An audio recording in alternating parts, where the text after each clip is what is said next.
queridas amigas e amigos cafeicultores. Meu nome é Luiz Saldanha, eu sou engenheiro agrônomo, especialista na produção de cafés especiais e estou aqui hoje para falar sobre a estação do outono e os seus impactos na fisiologia e no manejo da cultura do café. Lembrando que a estação do outono é extremamente importante na definição da qualidade da matéria-prima que vai ser colhida durante a safra. O outono no hemisfério sul inicia aproximadamente no dia 21 de março com o equinócio de outono, quando a incidência do Sol é perpendicular à linha do Equador, e aí o Sol começa a se movimentar em direção ao Trópico de Câncer. E ele se estende até aproximadamente o dia 21 de junho, com o solstício de inverno no hemisfério sul. A estação do outono é caracterizada pelo aumento das noites, a diminuição dos dias, a redução das temperaturas máxima e mínimas, o aumento da amplitude térmica e uma redução nas precipitações nas principais regiões produtoras do Brasil. É muito importante que os cafeicultores das diferentes regiões tenham adotado as melhores práticas e mais adequadas à sua lavoura durante as estações da primavera e verão, para que as plantas estejam com um bom vigor e enfolhamento, de maneira a garantir o enchimento das sementes e dos frutos, assim como completar a maturação plena, eventos fisiológicos que vão ocorrer durante o outono e no início do inverno. Após o período de florescimento e o início da expansão dos grãos que ocorre na primavera, e o período de rápida expansão e início de enchimento que ocorre no verão, o outono vai coincidir primeiramente com o final do período de enchimento de grãos, onde a maior parte dos fotoassimilados é translocada para sementes e que dura entre 120 e 200 dias aproximadamente após a florada, dependendo da região de cultivo e da variedade. É muito importante salientar que a ocorrência de desfolha nessa fase, assim como estresses bióticos ou abióticos, como seca, temperaturas elevadas, problemas nutricionais ou ataque de pragas e doenças, irá comprometer sobremaneira a qualidade da cereja que será colhida na próxima safra. O estágio de maturação, o último estágio no desenvolvimento dos frutos do café, tão esperado durante toda a safra, tem uma ocorrência aproximada de 70 dias e se inicia após as sementes atingirem o máximo acúmulo de matéria seca e o seu máximo potencial de vigor germinativo. O gatilho do processo de maturação durante o ciclo do desenvolvimento do fruto do cafeeiro é dado com o aumento da síntese do fito-hormônio etileno a partir do estágio de verde cana. Esse fito-hormônio é responsável pelo grande aumento da respiração celular e que vai fornecer energia para todas as transformações bioquímicas e fisiológicas que ocorrem durante o período de maturação. Entre as transformações causadas pelo aumento da síntese de etileno durante a maturação dos frutos do cafeeiro, podemos citar, por exemplo, o aumento da permeabilidade da membrana celular, que vai permitir a passagem de compostos orgânicos e voláteis, a quebra da clorofila e o acúmulo de pigmentos como antocianina e carotenoides, de acordo com a coloração final do fruto do material genético, a modificação na composição dos compostos fenólicos e ácidos orgânicos, assim como a quebra de compostos como a celulose da parede celular da casca. O bom enfolhamento da cultura e um adequado índice de área foliar entre folhas e frutos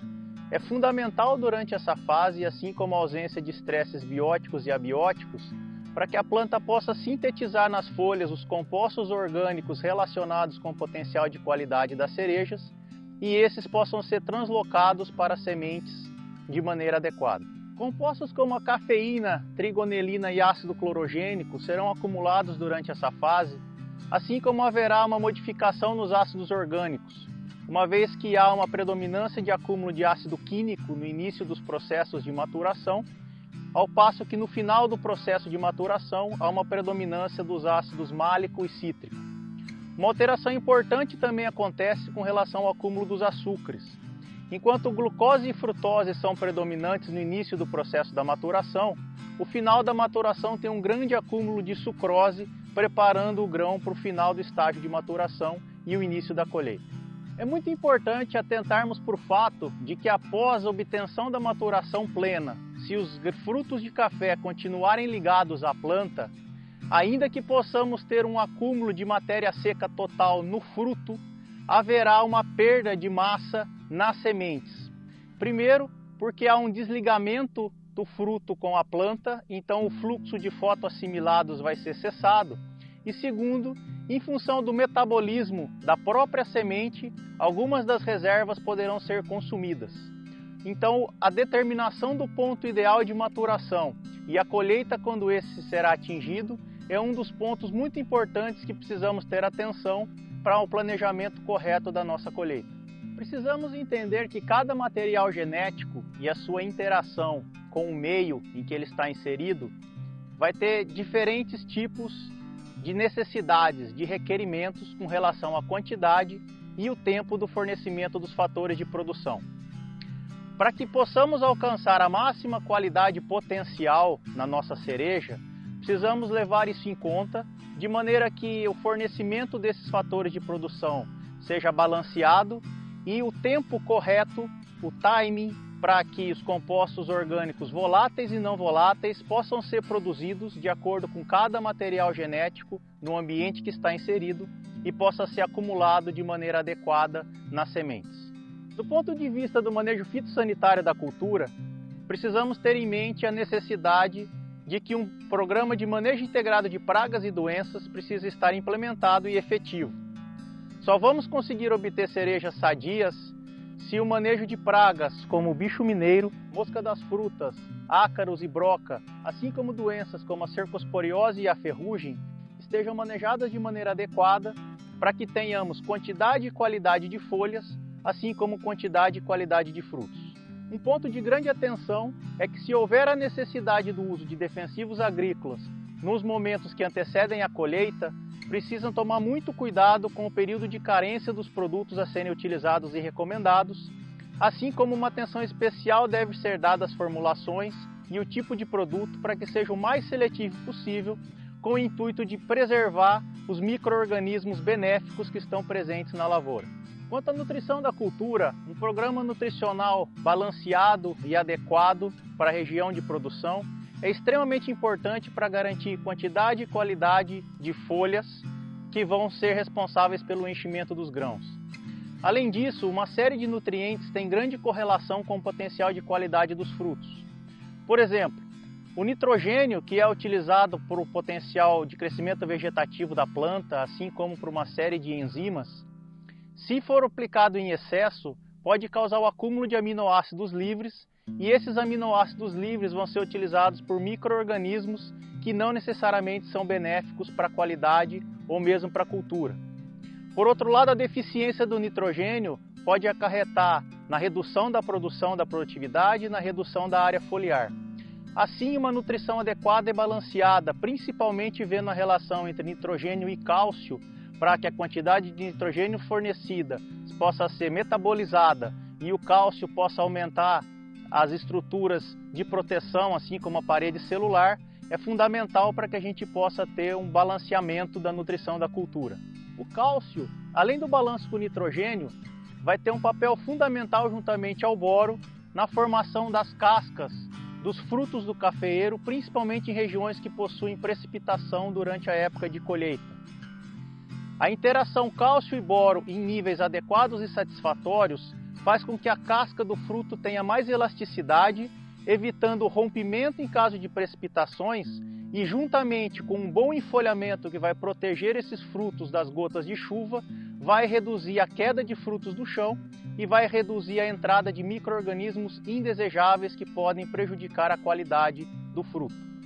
O boro, além da interação juntamente ao cálcio já mencionada, tem outro papel fundamental para a qualidade. Boro, juntamente ao cobre, são responsáveis pelo aumento de uma enzima chamada polifenol-oxidase, que é responsável pela degradação dos compostos fenólicos dentro da semente e possui uma correlação positiva bastante interessante com o potencial de qualidade do fruto. Por fim, mas não menos importante, é necessário citar o papel do potássio, elemento que é conhecido por permitir a translocação dos açúcares para a semente, extremamente importante na qualidade do café,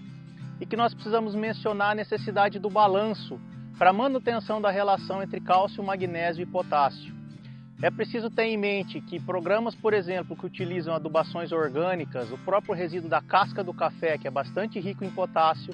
a utilização de estercos e compostos orgânicos, assim como a reciclagem do mato nas entrelinhas, são fontes de potássio e devem ser levadas em conta na hora do balanceamento do programa nutricional. É preciso ainda citar a importância do magnésio. O magnésio é um elemento bastante estudado, com potencial de qualidade para diversas culturas e muitas vezes tem sido negligenciado no programa nutricional do cafeeiro. O magnésio atua junto com o potássio e é um elemento que tem sido cada vez mais estudado como chave para a qualidade da bebida. Muitas das fontes não possuem magnésio suficiente. Se forem lavouras de altíssima produtividade, apenas o magnésio fornecido pelo calcário pode ser que não seja suficiente no programa. Então a utilização de outras fontes que contenham magnésio pode ser necessária, como por exemplo o sulfato de magnésio. Com relação ao manejo do mato, é preciso ter em mente que durante o outono as condições de temperatura, luminosidade e precipitação diminuem cada vez mais.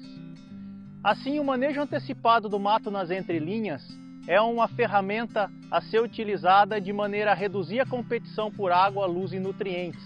fazendo com que a planta tenha mais acesso aos recursos e aos fatores de produção e possa encher de maneira adequada os frutos e finalizar o período de maturação. Planejamento de colheita. O outono marca na maioria das regiões brasileiras o início da colheita do cafeeiro e demanda um grande investimento em planejamento. O primeiro ponto que é fundamental para o planejamento é uma estimativa de safra bem feita para que possamos ter números mais confiáveis e todo o planejamento da safra seja realizado. Após a estimativa de safra, é necessário checar se todos os recursos que serão necessários para colheita, processamento e secagem estão em perfeita ordem, higienizados e bem dimensionados. É necessário checar a necessidade de pessoas, equipamentos e infraestrutura, assim como realizar treinamentos específicos em cada área pela complexidade das operações de colheita, processamento e secagem. Por fim, por um adequado planejamento de colheita, é necessário realizar a observação in loco da maturação das diferentes variedades e dos diferentes microclimas de cada propriedade. Uma amostragem ainda deve ser realizada no início da maturação para que os diferentes tipos de processamento, descascado, natural, fermentado, lavado, seja aplicado nas diferentes parcelas e possamos ter uma visão mais específica da melhor interação, variedade, microclima e processamento das diferentes áreas da propriedade. Precisamos ter em mente que o café é um fruto e o maior potencial de qualidade possivelmente será obtido com a colheita da maior quantidade de cerejas possíveis.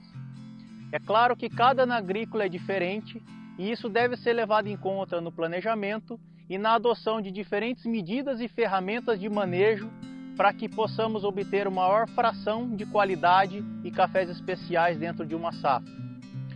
É interessante entender que o mercado e a terceira onda do café oferece oportunidade para diferentes perfis sensoriais, não apenas um ou outro tipo de sabor ou tipo de processo, e isso abre um leque de oportunidades para produtores de diferentes regiões. E finalmente, cabe salientar a complexidade de uma xícara de café especial e o quão importante o cuidado em cada uma das etapas, da semente à xícara, é importante para que possamos obter o melhor resultado final. Queridas amigas e amigos, o outono é uma estação fundamental para a definição da qualidade da nova safra que se inicia. Fiquemos todos muito atentos a essas dicas para que possamos juntos colher os doces frutos de uma cafeicultura especial e sustentável. Que Nossa Senhora do Café cubra nossos cafezais com seu manto sagrado e que Deus possa nos abençoar na nova safra que deve se iniciar. Um grande abraço a todos e fiquemos com Deus.